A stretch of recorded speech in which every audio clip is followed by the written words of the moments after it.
शनिवारी 23 डिसेंबरला वैकुंठ एकादशी निमित्त जुना विडी हरकुल येथील बी ग्रुपमधील श्री विठ्ठल रुक्मिणी मंदिरात श्री विठ्ठल रुक्मिणींस तिरुपती बालाजीचे रूप साकारण्यात आले। तसेच मंदिरात विविध फुलांनी सजावट करण्यात आले। विठ्ठल रुक्मिणीचे मंदिर बाहेरून बालाजी मंदिर सारखेच दिसत होते। बालाजी रूप घेतलेल्या विठ्ठलाला पाहून विठ्ठल भक्त आनंदित झाले।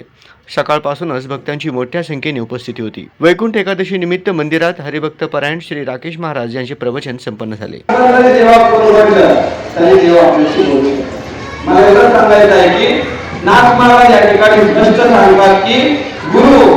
शिष्याचे भावबंधन आणि तोडून टाकतो।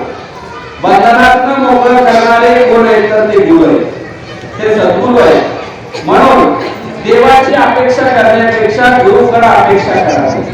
मला सांगायला एवढंच मत आहे, आपण गाळाला देवाला सांगण्यापेक्षा गुरुला सांगावं।